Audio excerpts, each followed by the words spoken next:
Hi friends, welcome to సరదాగా సంగీతం.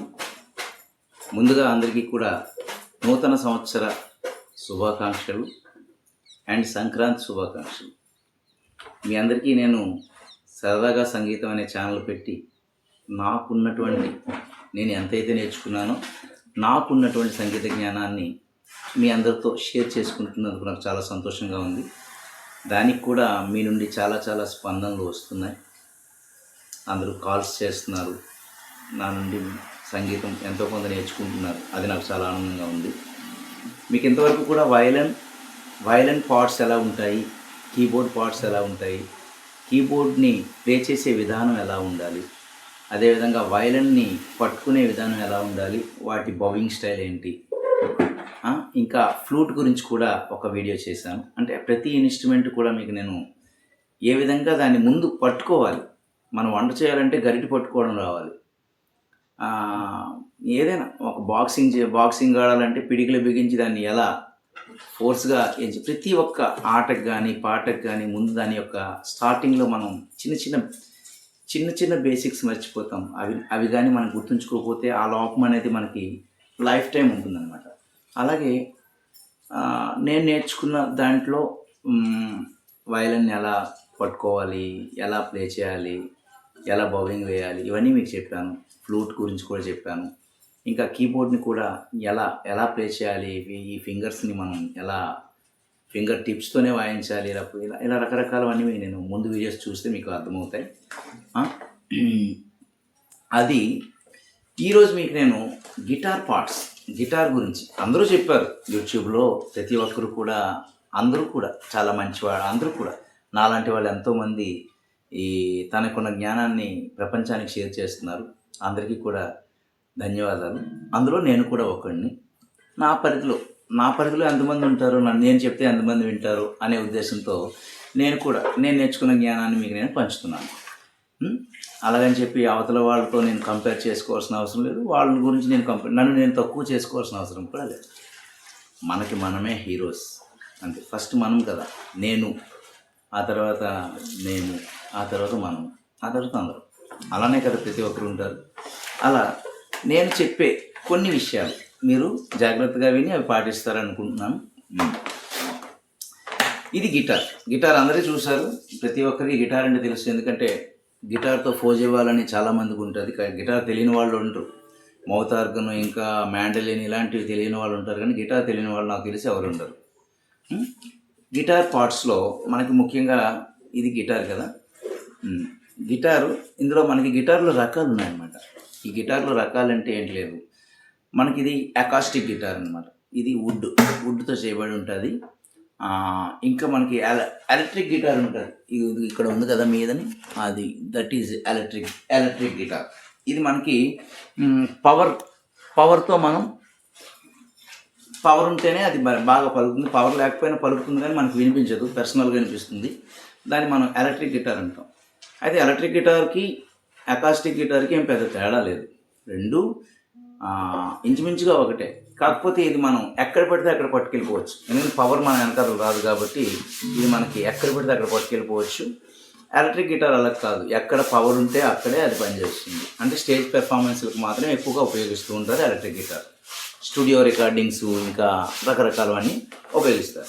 ఇది ఏంటంటే మనం ఎక్కడ పడితే అక్కడ ఏదైనా ఒక పాటని మనం ట్యూన్ చేసుకోవడానికి కానీ, ఏదైనా ఒక కంపోజింగ్ చేసినప్పుడు కానీ మనకి ఇది శృతి కింద కూడా ఉపయోగిస్తాం. అవన్నీ మీకు నేను తర్వాత క్లాసులు చెప్పేటప్పుడు చెప్తాను. ఇప్పుడు గిటార్ యొక్క పార్ట్స్ అంటే ఏంటి అంటే, ఇది గిటార్లో మనకి ముఖ్యంగా మనం గిటార్కి ఇదంతా కూడా బాడీ అనమాట. గిటార్లో ఇది మనకి గిటార్ బాడీ. తర్వాత ఇక్కడ మనం ఇలా పట్టుకున్నాం కదా, ఇది నెక్. వయలిన్ లాగే ఇది కూడా మనకి నెక్ అనమాట. ఇలానే పట్టుకుంటాం వయలిన్ లాగే. ఇలా పట్టుకుంటే ఇది హెడ్ అవుతుంది అనమాట, ఇది నెక్ అవుతుంది, ఇది బాడీ అవుతుంది అనమాట. ఇందులో ముఖ్యమైన పార్ట్స్ మాత్రం నేను చెప్తున్నాను. ఇందులో మనకి ఇవి ఉన్నాయి కదా, ఇవి ట్యూనింగ్ పెగ్స్. ట్యూనింగ్ అంటే ఈ స్ట్రింగ్స్ ఉన్నాయి కదా, ఇవి స్ట్రింగ్స్ అనమాట, తంత్రులు, స్ట్రింగ్స్. ఈ తంత్రుల్ని మనం ఇక్కడ బ్రిడ్జ్ అనే బ్రిడ్జ్ ఉంటుంది. కొన్ని గిటార్స్కి అయితే మామూలుగా ఇలా చివరి వరకు ఉండి మధ్యలో బ్రిడ్జ్ ఉంటుంది వైలన్ లాగా. ఇది ఏంటంటే డైరెక్ట్గా బాడీకే బ్రిడ్జ్ అమర్చబడి ఉన్నది. దీనిలో ఈ బ్రిడ్జ్ నుంచి ఈ ట్యూనింగ్ పెగ్స్కి మనకి స్ట్రింగ్స్ బిగించబడి ఉంటాయి అన్నమాట. అందువల్ల ఈ ట్యూనింగ్ పెగ్స్ ఏంటంటే మనం ట్యూన్ చేసుకోవడానికి ఉపయోగపడతాయి. అవి కూడా గిటార్లో ఆరు స్ట్రింగ్స్ ఉంటాయి. 6 స్ట్రింగ్స్కి కూడా 6 ట్యూనింగ్ పెగ్స్ ఉంటాయి అన్నమాట. ఓకే, తర్వాత ఇదేంటంటే మీకు వైలన్ లాగా ఇది కూడా రిబ్ అనమాట. అంటే వైలన్లో అంటే ఇది లోపల స్పేస్ రిబ్స్, మనకి కూడా బాడీలో రిబ్స్ ఉంటాయి కదా, ఆ రిబ్స్ అనే పార్ట్ అనమాట. ఆ తర్వాత వైలన్లో మనకి నెక్కి మధ్యలో ఇలా ప్లెయిన్గా ఉంటుందన్నమాట. కానీ గిటార్కి ప్లెయిన్ ఉండదు. ఇక్కడ మనకి ఇలా గీతల్లా డాట్స్ ఉంటాయి, చూసారు కదా. వీటినే మనం ఏమంటామంటే ఫ్రెట్స్ అంటాం. ఫ్రెట్స్. ఈ ఫ్రెట్స్కి వైలన్కి దీనికి తేడా ఏంటంటే గిటార్లో స్వరాలని ఐడెంటిఫై చేయడం చాలా సులభం. వైలన్లో మనం స్వరాలని ఐడెంటిఫై చేయలేము. మనం చెవితో వినే ఆ సౌండ్ని మనం వైలన్ మీద గ్రహించి ప్లే చేయాలి. అందుకే వైలన్ కొంచెం కష్టం ప్లే చేయడం. వైలన్ నేర్చుకోవాలంటే వోకల్ నాలెడ్జ్ అనేది కంపల్సరీ ఉండాలి. ఆ స్వరస్థానం మనకి మైండ్కి తెలిస్తేనే వైలన్ ప్లే చేయగలం. ఇది అలా కాదు. స్వరస్థానం మనకు తెలిసినా తెలియకపోయినా మనం ఆ యొక్క నోట్స్ని మనం ఈజీగా మనం ఐడెంటిఫై చేయడానికి మనకి ఉపయోగపడతాయి ఈ ఫ్రెట్ బోర్డ్ అనమాట. ఇది మనకి గిటార్ యొక్క పార్ట్స్. ఇంకేం మర్చిపోయాను, ఇంకోటి ఉన్నది. ఈ మధ్యలో మనకి హోల్ ఉంది. దీన్ని మనం కొన్ని గిటార్స్లో వైలన్ టైప్లో ఉంటుంది ఆ హోల్ లాగా. ఈ కొన్ని గిటార్స్లో మనకి ఇలా వైలన్ హోల్. ఎలక్ట్రిక్ గిటార్కి సౌండ్ హోల్ ఉండదు అనమాట.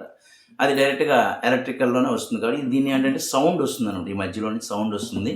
దీన్ని మనం ఏంటంటే సౌండ్ హోల్ అని పిలుస్తాం అనమాట. ఇది గిటార్ యొక్క పార్ట్స్. ఇంకేమైనా ఉన్నాయి?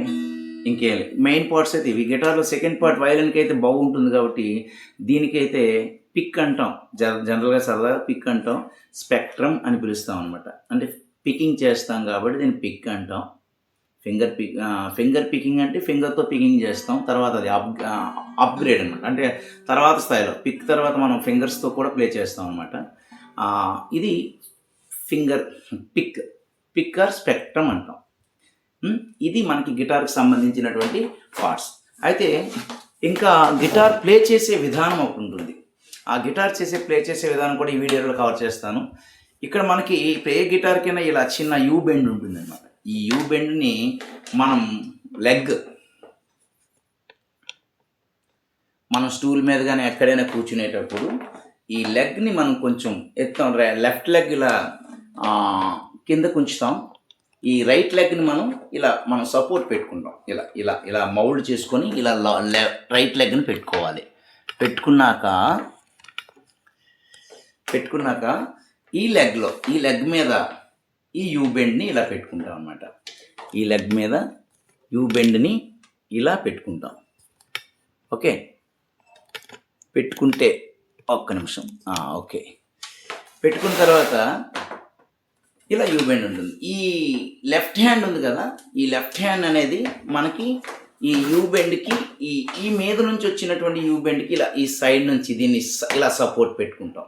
ఈ యూ బెండ్ ఇక్కడ ఉన్న తర్వాత దీన్ని ఇలా సపోర్ట్ పెట్టుకొని ఈ ఫింగర్ అది ఈ పిక్ ఉంది కదా, ఈ పిక్ని ఈ చూపుడు వేలు మీద ఇలా పట్టుకోవాలి. ఇలా ఎందుకు పట్టుకోవాలి అంటే దీని యొక్క పరిమాణం ఎంత, మనకి స్ట్రింగ్ని ప్లే చేసేటప్పుడు ఎంత పరిమాణం ఎక్కువ పెట్టుకున్నాం అనుకోండి, పెట్టుకుంటే ఈ పిక్ సౌండ్ ఎక్కువ వినిపిస్తూ ఉంటుంది, అది డిస్టర్బ్ చేస్తూ ఉంటుంది ఇలా.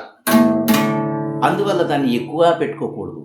అలాగని చెప్పి మరీ చిన్నది పెట్టుకున్నాం అనుకోండి, ఇది మనం ప్లే చేసేటప్పుడు మనకి కొంచెం ఇబ్బందిగా ఉంటుంది. అందుకని ఇటు అటు మధ్య మనకి ఫింగర్ ఆ పిక్ సౌండ్ రాకుండా ఉన్నంత ఆ పిక్ని ఇలా పట్టుకోవాలన్నమాట. ఇలా నేను చూపించాను కదా, ఇలా పట్టుకోవాలి. ఫింగర్ పిక్ని ఇలా పట్టుకోవాలి. చూసారు కదా, ఇలా పట్టుకోవాలి. నెక్స్ట్ ఈ చిటికిన వేలుని కింద ఫ్లూట్కి మనం ఎలా అయితే అక్కడ కూడా మనం థంబ్ సపోర్ట్ ఎలా పెట్టుకున్నామో ఇక్కడ గిటార్కి చిటికిన వేలు సపోర్టు ఈ బాడీకి పెట్టుకోవాలన్నమాట. పెట్టుకుంటే మనకి ఫింగర్ పికింగ్ చేయడానికి ఇక్కడ మనకి ఈ కార్డ్స్ వాయించేటప్పుడు మనం ఇలా హ్యాండ్ మొత్తం ప్లే చేస్తాం. హ్యాండ్ అయినా ప్లే ఇలా ప్లే చేస్తాం. ఇప్పుడు మనం ఓన్లీ ఫింగర్ స్ట్రింగ్స్ ప్లే చేసేటప్పుడు మనం ఇలా ఈ హ్యాండ్ మూమెంట్ అనేది మనకి ఇలా రావాలన్నమాట. ప్రతిదానికి కూడా ఇలా మనం ఫింగర్ పికింగ్ చేస్తాం. నెక్స్ట్ రైట్ హ్యాండ్ పరిస్థితి ఏంటంటే లెఫ్ట్ హ్యాండ్ పరిస్థితి ఏంటంటే ఇక్కడ మనం ఈ ఈ ఈ మధ్యలో మనం ఇక్కడ నుంచి ఇలా ప్లే చేస్తాం. ఏది? Left hand. ఈ ప్లే చేసేటప్పుడు ఈ మనకి మొత్తం మొత్తం 5 ఫింగర్స్ ఉంటాయి కదా. కీబోర్డ్కి ఒక రకమైన ఫింగరింగ్ ఉంది. అదేవిధంగా గిటార్కి ఒక రకమైన ఫింగరింగ్ ఉంది. గిటార్లో కీబోర్డ్స్లో మనకి ఫింగర్స్ ఏంటంటే 1 2 3 4 5 అని చెప్పాను. అంటే తంబ్ అనేది ఒకటి ఉంది. అంటే తంబ్ కూడా యూజ్ చేస్తాం కీబోర్డ్కి కదా. కానీ గిటార్కి ఏంటంటే ఈ 4 ఫింగర్స్ యూజ్ చేస్తాం. వయలిన్ లాగే గిటార్కి కూడా ఈ 4 ఫింగర్స్ యూజ్ చేస్తాం. ఆ 4 ఫింగర్స్లో index finger 1, middle finger 2, ring finger 3, pinky finger అంటాం దీన్ని. ఇది 4th ఫింగర్ అనమాట. అంటే 1 2 3 4. ఈ 1 2 3 4 ఈ ఫింగర్స్ ఇలా దీన్ని ఈ తంబ్ అనేది ఏం చేస్తుందంటే ఈ ఫింగర్స్ని ప్లే చేయిస్తుంది. ఈ తంబ్ యూజ్ ఉంటుంది. ఎలా ఉంటుందంటే ఈ తంబ్ సాయంతో వెనక పక్క తంబ్ సాయంతో ముందు పక్క స్ట్రింగ్ని ప్రెస్ చేయడానికి తంబ్ సపోర్ట్ని ఇస్తుంది అనమాట. ఒకవేళ ఆ సపోర్ట్ లేదంటే స్ట్రింగ్ సరిగ్గా పలకదు. ఎందుకు పలకదంటే టుప్ టుప్ అని శబ్దం వస్తుంది. ఇప్పుడు సపోజ్ నేను థంబ్ సపోర్ట్ లేకుండా ఇలా పెట్టుకున్నాను అనుకో, అంటే గట్టిగా ప్రెస్ చేయాలి అంటే బ్యాక్ని థంబ్ సపోర్ట్ ఉండాలన్నమాట. థంబ్ సపోర్ట్ ఉండి మనం గిటార్ని ప్లే చేయాలి. అప్పుడు ఈ థంబ్ అంటే అన్నిటికంటే ముఖ్యం థంబే అనమాట. థంబ్ సపోర్ట్తో ఈ 4 ఫింగర్స్ కూడా గిటార్ ఫ్రెట్ బోర్డ్ని ప్లే చేయబడతాయి అన్నమాట. ఇది గిటార్ ప్లే చేసే విధానం. ప్లే చేసేటప్పుడు చాలామంది ఏంటంటే ఇలా సైడ్కి చేస్తూ ఉంటారు. ఇలా ఫింగర్స్ ఇలా సైడ్కి చేస్తూ ఉంటారు. అదేంటంటే ముందు మనం అలవాటు చేసుకునేటప్పుడు చాలా కొంచెం ఈజీగా ఉన్నా అది రాంగ్ మెథడ్ అనమాట. గిటార్ ఎప్పుడు కూడా ఈ నెక్కి ఆపోజిట్లో మనకి ఫింగర్స్ ఎప్పుడు కూడా ఉండేటట్టుగా చూసుకోవాలి. ఆపోజిట్లో ఉండి ఈ ఫింగర్స్ ఎప్పుడు కూడా ఇలా ప్లే చేసుకోవాలన్నమాట. అప్పుడు మనకి ఈ యొక్క ఎక్స్టెన్షన్ ఎంతంటే అంత మనకి వస్తుందన్నమాట. ఇలా పెట్టుకున్నాం, మనం ఇలా పెట్టుకుని ఇలా వెళ్ళామనుకోండి కొంచెం ఇబ్బంది అవుతుంది అనమాట. అది ప్లే చేయడానికి సరైన సపోర్ట్. ఇలాంటి లోపాలన్నీ మనం చిన్న లోపాలు మనం తెలియకుండా చేసేస్తాం. అందువల్ల ఎప్పుడు కూడా ఫ్రెట్ బోర్డ్కి పెర్పెండిక్యులర్గా ఫింగరింగ్ ఉండాలి. ఎప్పుడు కూడా ఇలా ఉండాలన్నమాట. ఫింగరింగ్ ఉంటే మనం కార్డేషన్ వేసిన, లీడ్ వాయించిన ఏదైనా సరే మనకి చాలా ఈజీగా ఉంటుందన్నమాట. ఇది మనకి ప్లే చేసే విధానం. నెక్స్ట్ గిటార్ ప్లే చేసేటప్పుడు మనకి స్ట్రింగ్స్ ప్రధాన పాత్ర పోషిస్తాయి. ఇందులో మనకి స్ట్రింగ్స్ యొక్క ట్యూనింగ్ అనేది చాలా ఇంపార్టెంట్. స్ట్రింగ్స్ అనేది వయలిన్లో మనకి ట్యూనింగ్ ఎలా ఉంటుందంటే కర్ణాటిక్ వెర్షన్లో సాపా అంటుంది. సపోజ్ ఈ స్కేల్లో వయలిన్ చేసామనుకోండి, ఈ అనేది సా, ఈ స్కేల్లో పా ఏంటంటే బి అనమాట. అంటే ఈ సా అయితే బి అనేది పా అవుతుంది. అదేవిధంగా ఎఫ్ అనేది సా అయితే సి అనేది పా అవుతుంది. మనం ఎలా అయినా చేసుకోవచ్చు. ఆ యొక్క వయలిన్ యొక్క స్ట్రింగ్ క్యాపబిలిటీని బట్టి మనం ట్యూన్ చేసుకోవచ్చు. కానీ వయలిన్లో కర్ణాటిక్ ట్యూనింగ్ ఏంటంటే సాపా అని ఉంటుంది. కానీ ఇక్కడ గిటార్లో మనకి ఎలా ఉంటుందంటే కర్ణాటిక్ ట్యూన్లో దీనికి ఒక వెర్షన్ ఉండదు. అంటే మనకి వెస్టర్న్లోని ఇది వెస్టర్న్ ఇన్స్ట్రుమెంట్ కనుక స్ట్రింగ్స్ అన్నీ కూడా వెస్టర్న్లోనే మనం ట్యూన్ చేస్తాం. ఎలా చేస్తామంటే పైనుంచి కిందకి వెళ్ళేటప్పుడు, అంటే గిటార్ పైనుంచి కింద వరకు లావు స్ట్రింగ్స్ నుంచి సన్నంగా ఉన్న స్ట్రింగ్స్ వరకు మనకి అమర్చబడి ఉంటాయి. అందులో మనకి ఈ పైనుంచి కిందకు వస్తే ఈ అంటే ఫస్ట్ స్ట్రింగ్ ఈ అనమాట. ఆ తర్వాత స్ట్రింగ్ అంటే ఫస్ట్ స్ట్రింగ్ కాదు, దీన్ని 6th స్ట్రింగ్ అంటాను నేను. కింద నుంచి మీదకి లెక్కేస్తాను. అంటే 6 నుంచి 1 వరకు లెక్కేద్దాం. 6 5 4 3 2 1 అనమాట. అంటే 6th స్ట్రింగ్ అనేది ఈ అనమాట. అదేవిధంగా 5th స్ట్రింగ్ అనేది ఏ, అదేవిధంగా 4th స్ట్రింగ్ అనేది డి, ఆ తర్వాత 3rd స్ట్రింగ్ అనేది బి, ఆ తర్వాత సెకండ్ స్ట్రింగ్ ఈఏడిజి తర్వాత స్ట్రింగ్ 5th స్ట్రింగ్ అనేది బి, ఆ తర్వాత ఈ అనమాట. నేనే కన్ఫ్యూజ్ అయినట్టున్నాను, మరొకసారి చెప్తున్నాను. ఈ ఏ డి జి బి ఈ అనమాట. అంటే 6th string E, 5th string A, 4th string D, 3rd string G, second string B, first string E. E A D G B E అని మనం ట్యూనింగ్ చేసుకుంటాం. మనకి సంగీత జ్ఞానం ఉందనుకోండి, శృతి బాక్స్ పెట్టుకొని మనం ట్యూనింగ్ చేసుకోవచ్చు. లేకపోతే మొబైల్లో శృతి యాప్ ఉంది, తంబురా డ్రాయిడ్ అనే ఒక యాప్ ఉంది. ఆ యాప్ ద్వారా మనం చక్కగా శృతి నాలెడ్జ్ ఉన్నవాళ్ళు గిటార్ ట్యూనింగ్ ఈజీగా చేసుకోవచ్చు. సపోజ్ శృతి నాలెడ్జ్ లేదు, నేను కొత్త, నాకు గిటార్ రాదు, గిటార్ అంటే ఇప్పుడే స్టార్ట్, అసలు సంగీత నాలెడ్జ్ లేదు అన్న వాళ్ళు కూడా శృతి చేసుకోవడానికి మొబైల్‌లో చాలా చాలా యాప్స్ ఉన్నాయి. గిటార్ యాప్స్ ఉన్నాయి. గిటార్ యొక్క ట్యూనింగ్ యాప్స్ ఉన్నాయి. అందులో మనం సేమ్ సిక్స్త్ స్ట్రింగ్ నుంచి ఫిఫ్త్ 1 స్ట్రింగ్ నుంచి సిక్స్త్ స్ట్రింగ్ వరకు కూడా అక్కడ మనకి ఈఏడిజిబి అని ఒక డిస్ప్లే ఉంటుంది. ఆ డిస్ప్లేలో మనం ఇది తిప్పేటప్పుడు ఈఏజి అని డిస్ప్లే చూపిస్తుందనమాట. ఆ చూపించేటప్పుడు మనం ఏవైతే అనుకున్నామో ఆ స్ట్రింగ్ తిప్పేటప్పుడు ఏవైతే అనుకున్నామో అది మీటి దాని యొక్క ట్యూనింగ్ మనం చేసుకోవచ్చు. ఆ ట్యూనింగే ఈఏడిజిబి అని మనం ఆ డిస్ప్లే నుంచి పైనుంచి కింద వరకు మనం చేసుకోవచ్చు. శృతి జ్ఞానం లేని వాళ్ళు కూడా గిటార్ ట్యూన్ చేసుకోవచ్చు. శృతి జ్ఞానం ఉన్నవాళ్ళు కూడా గిటార్ ట్యూనింగ్ అనేది చేసుకోవచ్చు. ఇది గిటార్ ట్యూనింగ్ చేసే విధానం. నెక్స్ట్ గిటార్ని స్ట్రింగ్ చేసే విధానం. స్ట్రింగ్ చేసే విధానం ఏంటంటే ఇప్పుడు ఇందా చెప్పాను కదా, ఈ పిక్ని ఇలా పట్టుకొని పైనుంచి కిందకి, కింద నుంచి పైకి కూడా మనం స్ట్రింగింగ్ చేస్తాం. చూడండి, 6 5 4 3 2 1. మళ్ళీ కింద నుంచి 1 2 3 4 5 6 6 5 4 3 2 1 1 2 3 4 5 6. ఇలా మనం ముందు గిటార్ని చూసి ప్రాక్టీస్ చేయాలి. ఆ తర్వాత నెమ్మదిగా చూడకుండా ఏ స్ట్రింగ్ కావాలో ఆ స్ట్రింగ్ని మనం ప్లే చేసేయాలి. ముందు అది మన మైండ్లో ఫిక్స్ అయిపోవాలి. థర్డ్ స్ట్రింగ్ అంటే థర్డ్ స్ట్రింగ్కి వెళ్ళిపోవాలి, సెకండ్ స్ట్రింగ్కి వెళ్ళిపోవాలి. అలా ముందు ఇలా ప్రాక్టీస్ చేయాలి. ఇలా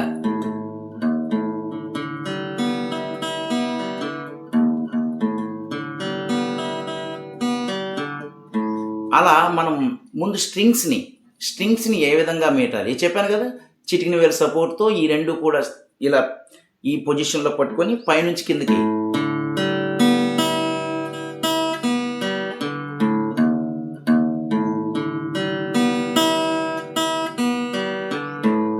ఇలా చేయాలి. ఇదొక ఫస్ట్ మెథడ్. సెకండ్ మెథడ్ ఏంటంటే డౌన్ అప్, అంటే ఒకే స్ట్రింగ్ మీద డౌను అప్ అని మనం యూజ్ చేయాలి. చూడండి, down up down up down up down up down up down up. మళ్ళా కింద నుంచి మీదకి వచ్చినప్పుడు కూడా down up down up down up down up down up. ఇదొక మెథడ్, సెకండ్ మెథడ్.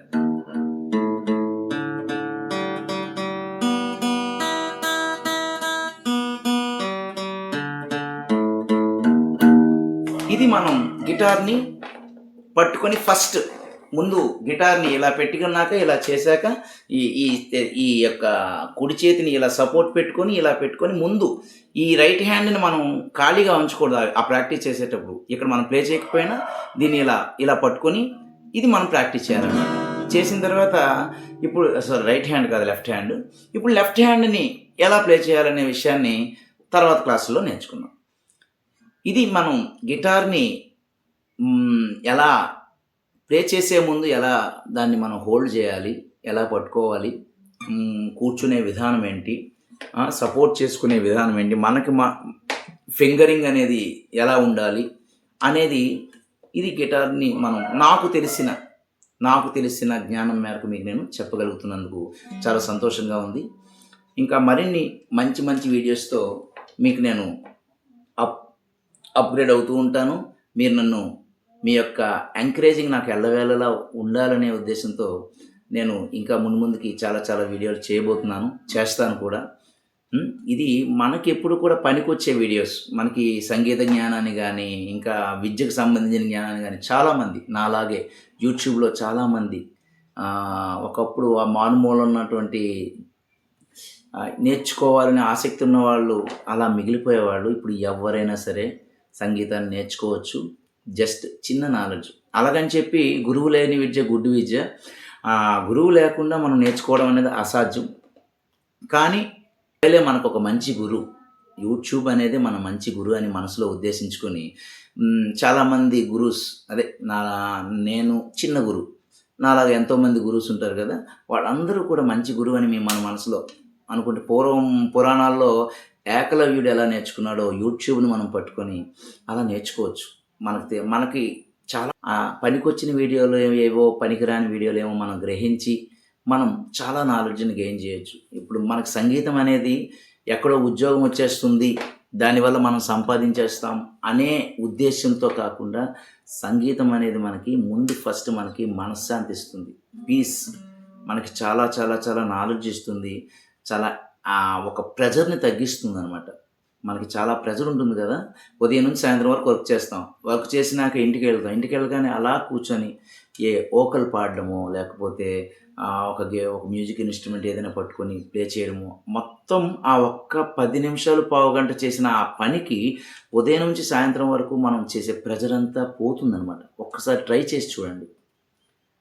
ట్రై చేసి చూస్తే మీకు ఒక సంగీతం వల్ల మనకి ఎంత యూజ్ ఉందో మనకు తెలుస్తుంది.